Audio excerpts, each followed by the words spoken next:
Hi, this is Catherine, and welcome back to Taking Tea with Catherine. And welcome back to Taylor's of Harrogate's Blackberry Raspberry or Raspberry Blackberry Blueberry. No blueberry. Herbal tea. I started off my TBR for this month with this tea, and now I'm ending it with this lovely infusion. So refreshing and good for pretty much any season, although it feels sort of summery, but that's okay because it was kind of warm out today. You know. So, speaking of delicious things, Victober was a very amazing month. I wouldn't say perfect because there's certain things I think I need to work on after going over what I've done and planned for this month. But good times. And before I go into the meat of it, I'm going to say I've watched so many videos on BookTube of different people who participated in Victober this month, and so many creative ideas. I mean, people were knitting, people were visiting Victorian London and just making me relive it with them because I miss London so much. And so many other ideas, creative things, thoughts, just different themes.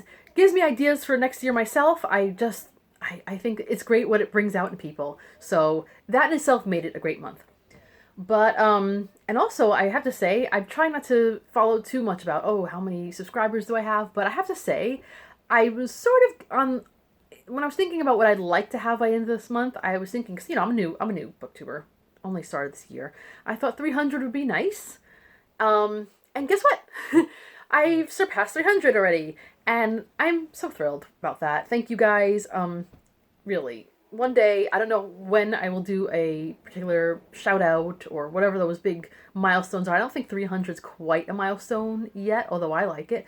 Maybe 500, I don't know, maybe 1,000. Am I getting a little ahead of myself? Probably. So instead of going on about that, let's talk about the rankings of the Victorian literature that I read. Because the only other book that I read that wasn't Victorian literature was Confessions of a Bookseller. Do I have it here? Yes. Which, by the way, I recommend totally. And look, there's a cat in the picture and a grumpy bookseller in the picture. Totally great. But I basically finished this at the beginning of the month, so I don't know if I count it, but yeah. So now when we're going to talk about the books, I rank things on my own opinions because I don't think that it's based on what other people think of these books, because that would be presumptuous. I'm not really good at judging book prizes and that sort of thing. I think to myself, when I'm reading a book, am I enjoying myself? Am I learning something? Even if it's fiction, am I learning something? Or am I wanting to learn something more about the time or whatever? Am I into the characters? Do I root for somebody or not root for somebody? Do I want to keep turning the page? Yes? So there you go. Okay. Am I depressed? Yeah, I might still read it, because sometimes depressing books are good, but it depends on the kind of depressing. The first two books that I can continue, can't say the word consider, the top ones. It's a tie for me. And that is Anthony Trollope's Can You Forgive Her? Loved. And, of course, Sherlock Holmes, The Adventures of Sherlock Holmes by Sir Arthur Conan Doyle. Apparently he was knighted in Edwardian times, though, so I don't know if I should be calling him Sir Arthur Conan Doyle during Victorian. Whatever. That's just, So, reason why I put these as ties, because I enjoy them so much in different ways. I enjoy this one as the thrill of beginning this series, and it was just good. It was a big book. I mean, over 800 pages, but I still kept reading. I didn't get bored. It didn't lag. But of course, I love Sherlock Holmes so much, and it was a reread as to that one challenge about rereading. Great challenge, by the way. It's always good to reread. And I think that was Kate's challenge? Yeah. So, yeah, great. And I'm glad I did it, and I still enjoyed it, even though I knew what was going to happen. I still loved it. So I can't say one above the other. Just good in its own ways. I want to keep reading this series, the Palliser series of the Trollope. I kind of, though, after watching Katie from Books and Things, at Books and Things, her videos about the Pallisers, and she kind of recommended reading the Barsetshires first because there's some spoilers. So maybe I'll do that because I started the Barsetshire. Okay. I started them so long ago and I need to restart them. I don't know if I'll start with the warning because I know I read that in its completion, or if I should start with the Chronicle. We'll see. But Barchester Towers, right? That's the first one after the Warden. So I might go back to that. It doesn't matter. Either way, I'm going to look forward to it. So, yeah.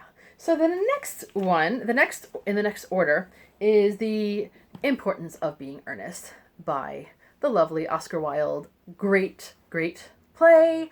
I can read it over and over again and still have fun with it. Silly plot, but still fun. I did not read, or I did not finish. I only just started A Woman of No Importance, and it doesn't mean I won't. I'm sure I love it. So, but I can't rank it because it was way too early in the story for me to be able to rank it. And then, what did I do with it? You've seen it already. Hargrave is like comes third, or fourth, whatever. I love it. But love, no, love is kind of a strong word. I liked it a lot. It was a solid story. It wasn't amazing. I have to say, it wasn't amazing. It was good. It was interesting. Too much French. I don't think I mentioned that before, but there's a lot of French dialogue put in there, and I hate the assumption that we all know how to speak French. Possibly during the time period, a lot of readers did. Great, but still, do you really want posterity, Mrs. Trollope? Because you apparently don't have as much posterity, yes, as your son. So yeah, maybe cut the French out a little bit. But I still like her, and I want to read more of her stuff. So the next one that came after that was this little book called Traffic by these little penguin black classics, which I bought for apparently 80p in Foyle's bookshop in Charing Cross Road. Okay, so I've read some things by John Ruskin before, like bits and pieces around. I don't think other of his things, but he did essays, and he was an art critic, an art writer. He really was very much for the Pre-Raphaelite Brotherhood and made them big in his own way. Not that he did all the work, but he did help a lot.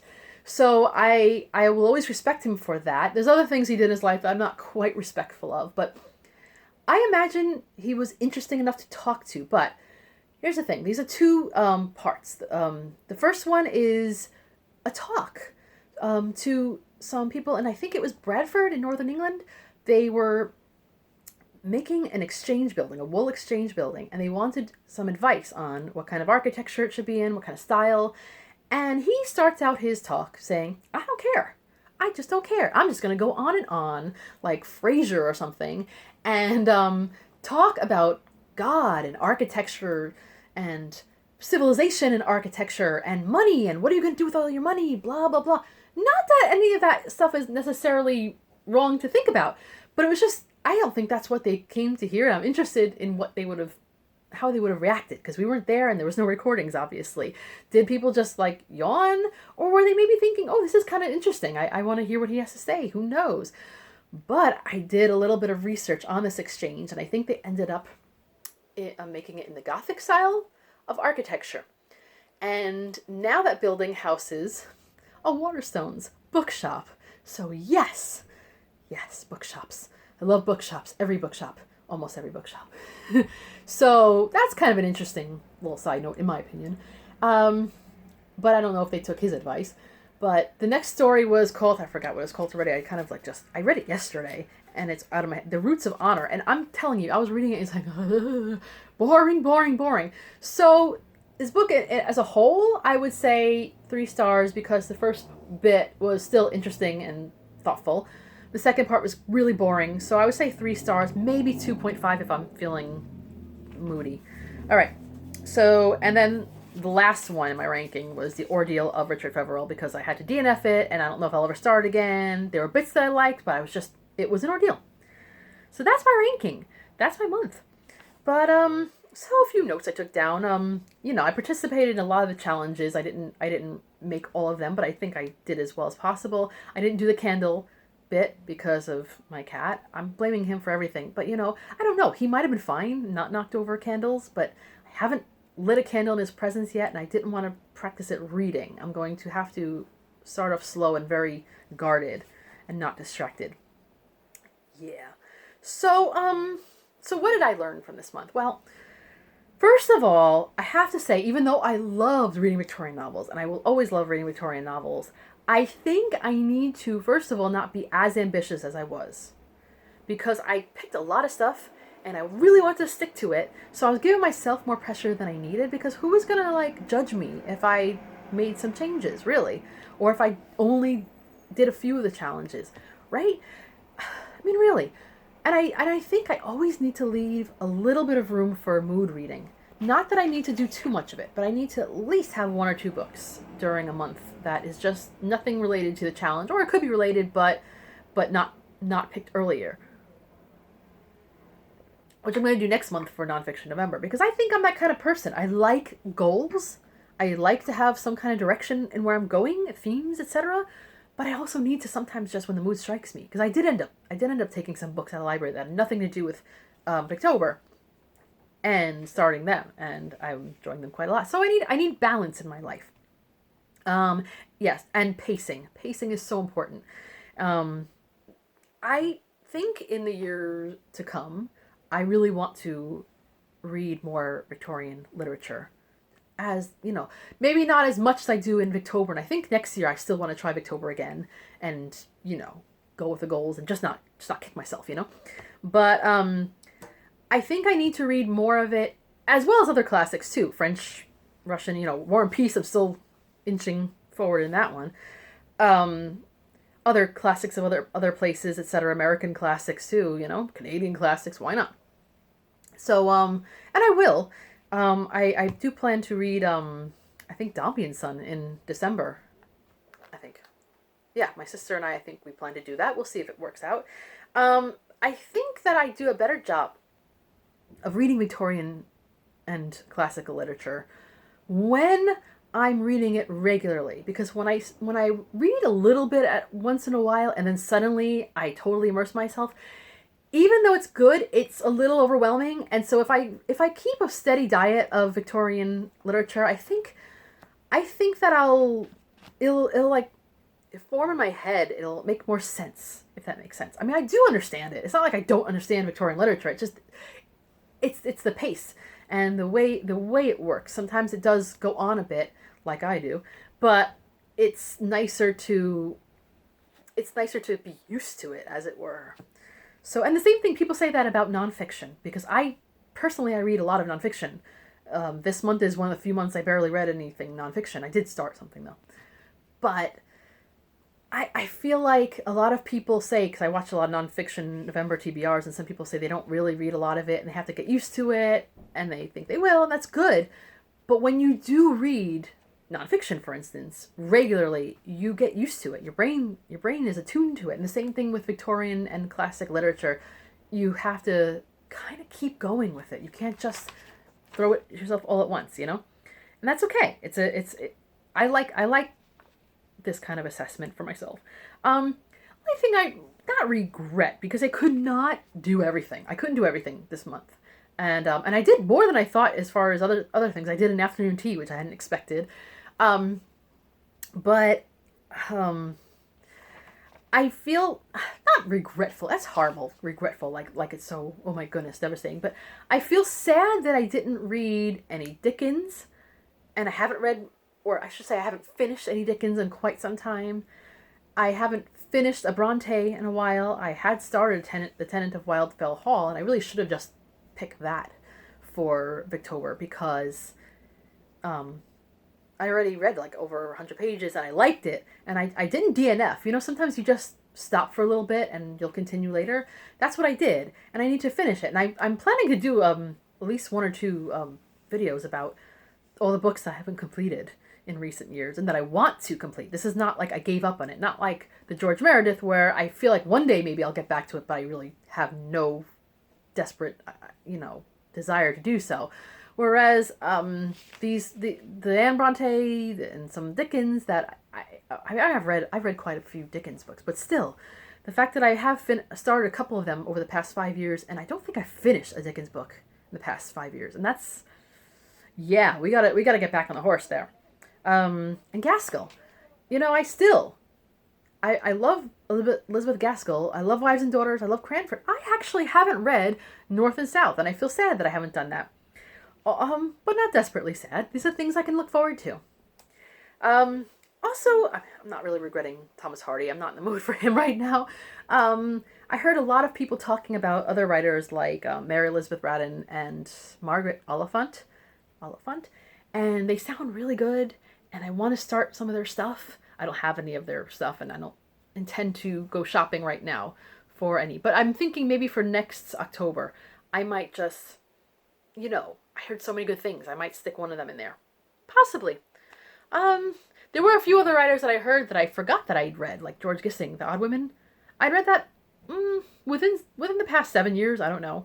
To me, that's recent, but it was a good book, and so I'm glad I read that, even though it's been a while. That's another thing. Even though I love doing the Adventures of Sherlock Holmes again, and we'll do it again and again, I need to do possibly some rereads. When I say that, not all, even though I'm forgetting some of them. I read Daniel Deronda not extremely long ago, probably within the past 4 years. And I loved it. And I still have forgotten a lot of what I read, but I'm not desperate to read it over again because it's still fairly recent. But I heard people on BookTube talking about Adam Bede, for instance, The Mill and the Floss, I think someone mentioned at some point.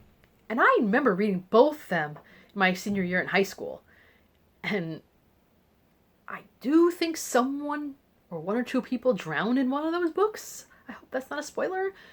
I don't remember which one, and I don't remember how, and I don't remember anything else but the story, and that's a shame because I know it's been like a quarter of a century ago, but it's kind of sad when you don't remember classics. I don't think I ever watched the adaptations of them either. So it'll be fun maybe to reread that again, but maybe before 50 years have gone by. So anyway, I think I've talked enough about this month. I loved it. No real regrets. Actually, a lot of enjoyment, and I still haven't watched all the videos of all the BookTube videos of people that look really good. I haven't watched everything because I just couldn't possibly, but I will try to watch a few more. And I'm looking forward to nonfiction November as well. I think it's been a great month, and it will continue to be a great month coming up, if that makes sense. So this has been Catherine from Taking Tea with Catherine. Hope you've had a lovely Victober/October 2019, and I will talk to you soon. Bye.